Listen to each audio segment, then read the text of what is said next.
टूट जाते हैं लोग एक घर बनाने में, तुम तरस नहीं खाते बस्तियां जलाने में।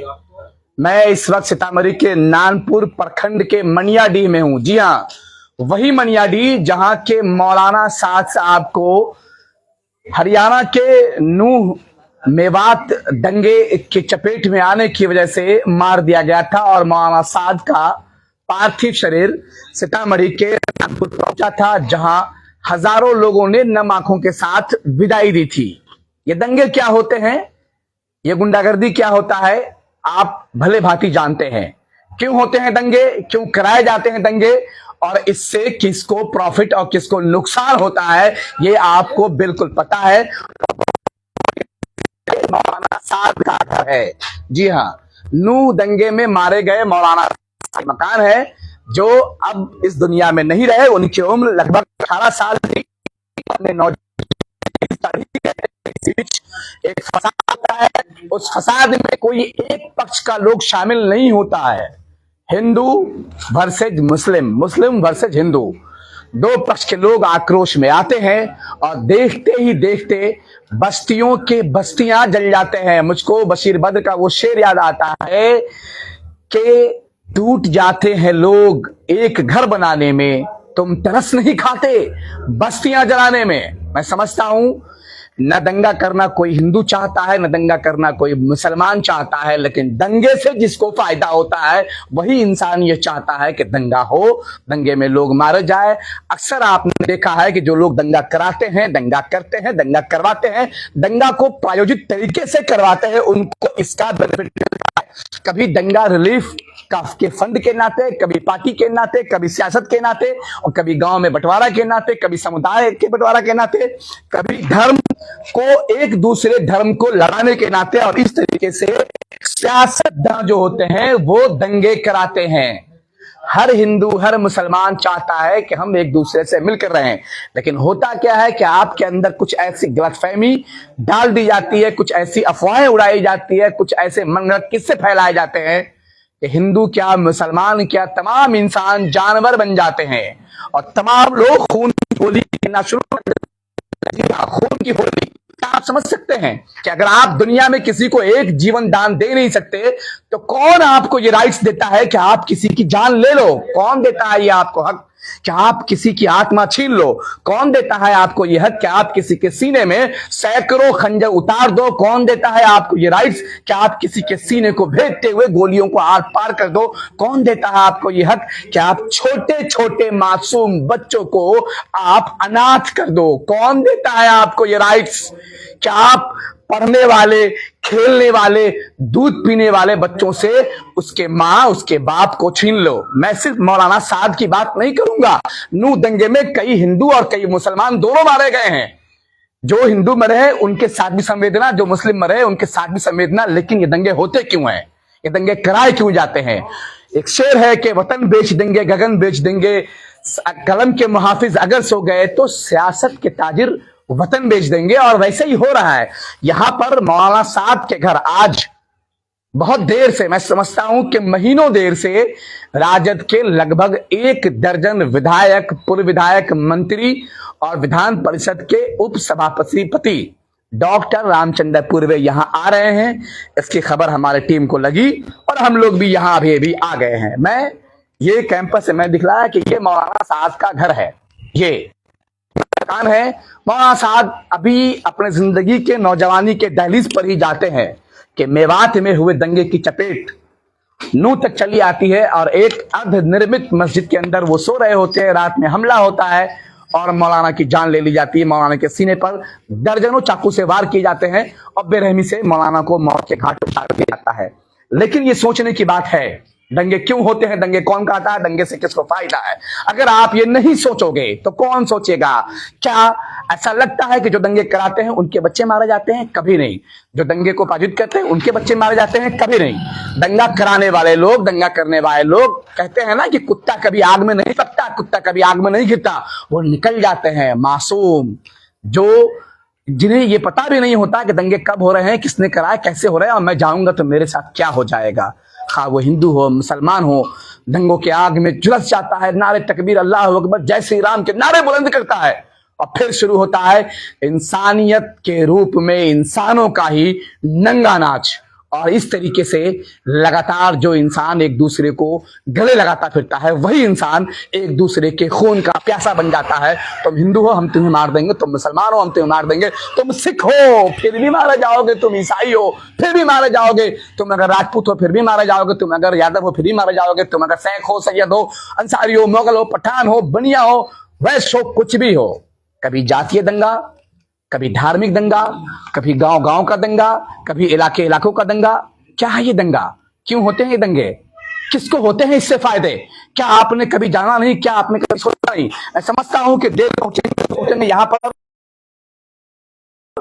राजद के कुछ प्रतिनिधिमंडल पहले आ चुके हुए हैं। क्या नाम है आपका? जी, मेरा नाम सुमन यादव है। सुमन यादव जी, क्या है आज, क्या होना है यहाँ पर? जी, यहाँ पे सबसे पहले तो ये बहुत दुख की बात है कि यहाँ पे जो हरियाणा में जो अथी हुआ, उत्तर दंगा जो हुआ है, जो ये बीजेपी का जो नीति है, हर समय जो हिंदू और मुस्लिम, सिर्फ भाजपा ही शामिल है दंगा कराने में? दंगा नहीं, इसमें कोई भाजपा ही नहीं, बल्कि देखिए इसमें दंगा कराने वाला कोई भी व्यक्ति हो, उस पे कड़ी से कड़ी कार्रवाई होना चाहिए। खासकर जहाँ जहाँ बीजेपी की सरकार है वहाँ वहाँ दंगा फैलाया जाता है, हिंदुओं और मुस्लिमों को बांटा जाता है, इंसान को इंसान से लड़ाया जाता है और उसको माने एक दूसरे को भाई। क्यों लोग खून के प्यासे हो जाते हैं? क्या है दंगे में? क्या रखा हुआ है?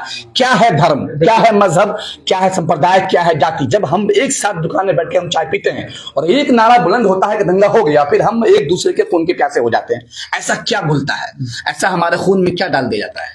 जी देखिए, ये इसका एक ही वो मिशन है कि आदमी और इंसान के अंदर जहर घोला जाए। और बीजेपी का ये नीति है। देख लीजिए मणिपुर के घटना देख लीजिए, 3 महीना से हो रहा है, उसके दबाने की कोशिश में हरियाणा में ये दंगा करवाया है। और उस दंगा में हमारे बोखरा नानपुर प्रखंड के सीतामढ़ी जिला के और ये क्या कहते हैं मनियाडी गांव के जो मौली साहब थे, उसका उसमें मृत्यु हो गया है। ये बहुत दुख की बात है। वहां और भी लोग मारे गए थे, और वहाँ बहुत लोग मारे गए थे, हम न्यूज में देखे हुए थे। लेकिन इस तरह से जो दंगा फैलाया जाता है ये सरासर गलत है, देश के दुर्भाग्य है, भाईचारा को बांटा जा रहा है।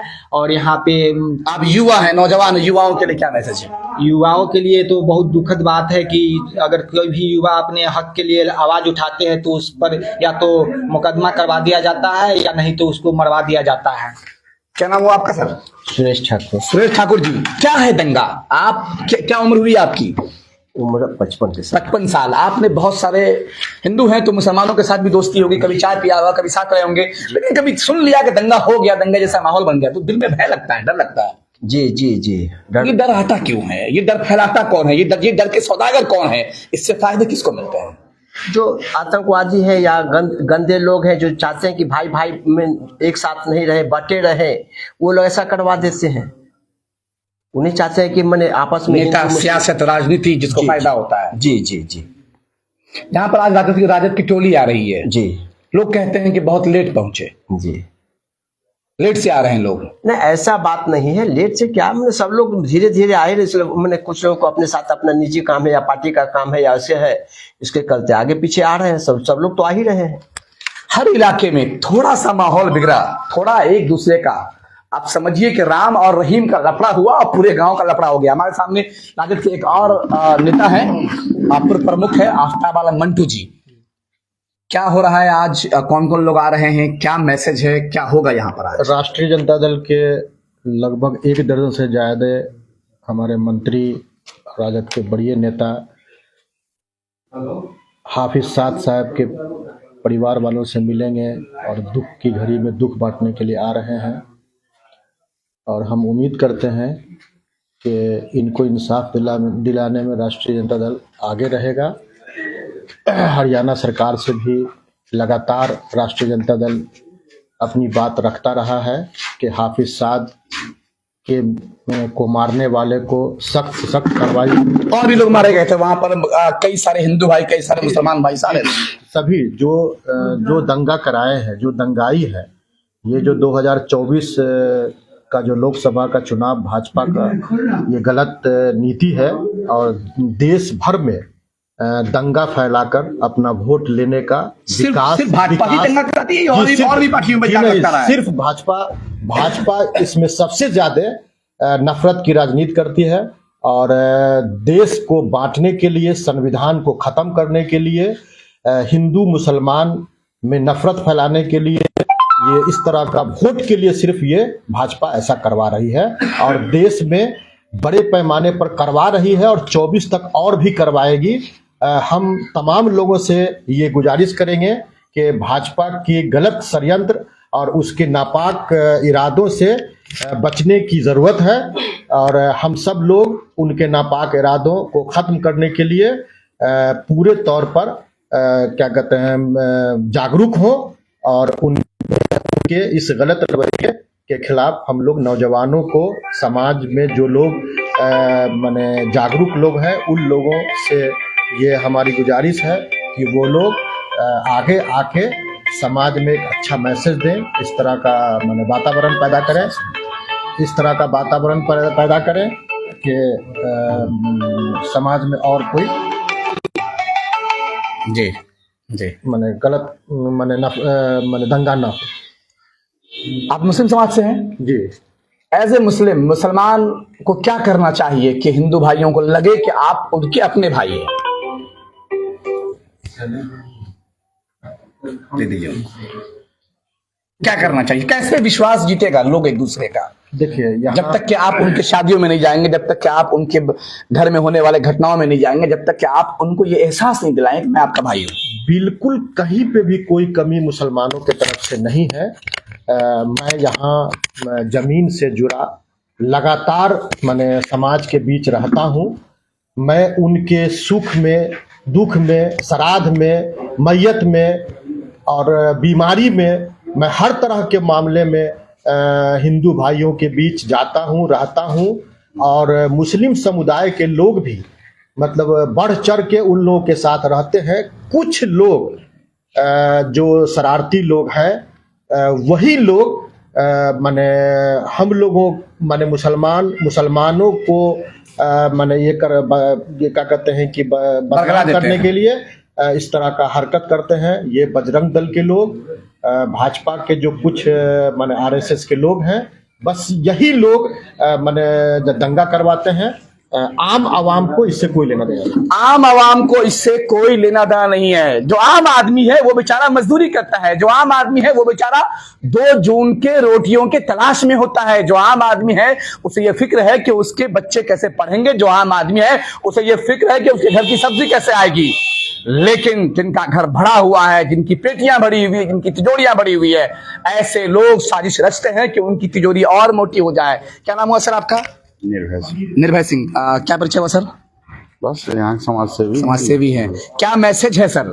ये दंगे क्यों होते हैं, ये कौन कराते हैं और इससे कैसे बचा जाएगा? कैसे ये जो इंसानी जान नेताजी तो निर्भय सिंह जी है यहाँ पर समाज सेवी है, ये भी आए हैं। मैं समझता हूँ कि राजद के 1 दर्जन विधायक, पूर्व विधायक, मंत्री और बिहार विधान परिषद के उप सभापति डॉक्टर रामचंद्र पूर्वे यहाँ पर आ रहे हैं। मैंने ये सवाल किया कि आखिर दंगों से किसको फायदा और किसको नुकसान? क्यों लड़ेंगे हम? क्यों इंसान ही इंसान जाति में पैदा होने के बाद इंसानों के लाश गिराकर ऐसे चिल्लाता है कि जैसे मानो गिद्ध जाति में पैदा हो गया हो? क्या आपको नहीं लगता कि हमारी उम्र एक सीमित उम्र है? हम 60, 70, 80, 100 साल के बाद हम खत्म होने वाले हैं। हम जब किसी को एक जिंदगी दे नहीं सकते तो हमें यह अधिकार कौन देता है कि हम किसी की जीवन लील जाए और किसी मासूम बच्चों को अनाथ बना दे या फिर किसी बूढ़े माँ बाप के हाथों का सहारा छीन ले? हमारे सामने यहाँ पर मौलाना साहब के बड़े भाई हैं जो दंगा के समय उनसे लगभग 1 से 1.5 किलोमीटर की दूरी पर किसी दूसरे जगह पर थे। क्या नाम हुआ आपका सर? शादाब अनवर। शादाब अनवर, आप उनके बड़े भाई हैं? जी। आखिरी मुलाकात कब हुई थी घटना के दिन? आखिरी मुलाकात उस दिन तो नहीं, उससे 1 दिन पहले मेरी हुई थी, रात में तकरीबन 9 बजे। और जिस दिन ये घटना हुआ था उस दिन मेरी बात हुई थी उनसे आधा घंटा पहले घटना से। तो जब घटना हुई तो उन्होंने फोन किया? कुछ खबर लगी आपको? हाँ, नहीं, उस वक्त फोन वगैरह नहीं आया मुझे। तो 2 बजे पता चला। 2 बजे रात में? जी, 2 बजे रात में पता और, चला। और उनकी हत्या कितने बजे हो गई? वही 12 से 12:15 के जिस्म पर क्या चोट लगे थे? चाकू लगे थे? गोली लगी थी? सर पे उनके डंडे से मारा गया था और पूरा सीना उनका तकरीबन 16 जगह उनको चाकू और गोलियों वगैरह के सीने पे चाकू को मारा गया था 16 जगह। क्या था? क्यों होता है ये ऐसा? किस लिए करते हो आप?